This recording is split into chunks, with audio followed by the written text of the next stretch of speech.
سے چھوٹی جنت ہوگی جس بندے کو ملے گی وہ اس دنیا سے بھی 10 گنا بڑی ہوگی، اور جو آخری بندہ جنت میں جائے گا اس کی بھی تفسیر حدیث پاک میں ہے کہ اللہ تعالیٰ فرمائیں گے تیرے عمل اتنے تو نہیں کہ تو جنت میں جائے، چلو تمہیں جہنم کے کنارے سے کھڑا کر دیتے ہیں۔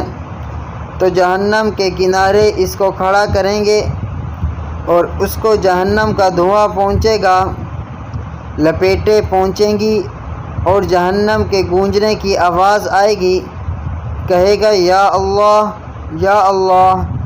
اللہ فرشتے کو بھیج کر پوچھوائیں گے کیا چاہتا ہے؟ یا اللہ بس میرا رخ ادھر سے پھیر دے، نہ میں چیخیں سنوں نہ میں دوزخیوں کو جلتا دیکھوں، بس میرا رخ پھر جائے تو رخ پھیر دیں گے۔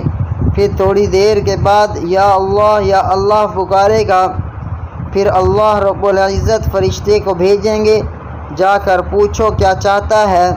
کہے گا یا اللہ جہنم کے بہت قریب ہوں، جہنم سے تھوڑا مجھے آگے کر دیا جائے۔ تو فرشتے اس کو اتنا آگے کر دیں گے جہاں وہ دور سے جنت کو دیکھے گا، اس کو ٹھنڈی ہوا کا جھونکا آئے گا۔ اب جب ٹھنڈی ہوا کا جھونکا آئے گا تو بس ارادہ بدل جائے گا، یا اللہ پکارے گا، پھر حکم ہوگا کیا چاہتے ہو میرے بندے؟ بس اللہ اتنا چاہتا ہوں کہ دروازے کے قریب کر دیا جائے۔ فرشتہ آئے گا اس کو دروازے کے قریب کر دے گا۔ اب جیسے ایئر کنڈیشنر کمرہ ہو کہ دروازے کے قریب جاؤ تو ٹھنڈ ملتی ہے، ٹھنڈک لگتی ہے، اس کو بھی جنت کی خوشبودار ہوائیں آئیں گی، ٹھنڈی ہوائیں لگیں گی۔ اب دل للچائے گا کہ اندر ہوتا تو کیا مزے ہوتے، پھر کہے گا یا اللہ، لیکن مانگے گا کچھ نہیں۔ اللہ تعالیٰ فرمائیں گے میں جانتا ہوں میرے بندے تیرے اندر کیا ہے، اچھا اللہ آپ جانتے ہیں تو پھر دے دیں مجھے۔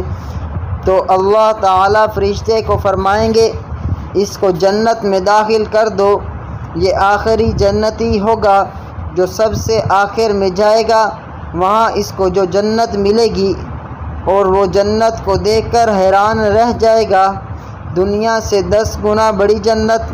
اللہ تعالیٰ فرمائیں گے کہ تجھے دے دی تو یہ سمجھے گا کہ میرے ساتھ مذاق ہو رہا ہے، کہے گا اے اللہ آپ زمین و آسمان کے مالک ہیں، مجھ بندے کے ساتھ مذاق کے 10 گنا بڑی جنت، فرمایا نہیں تمہیں 10 گنا بڑی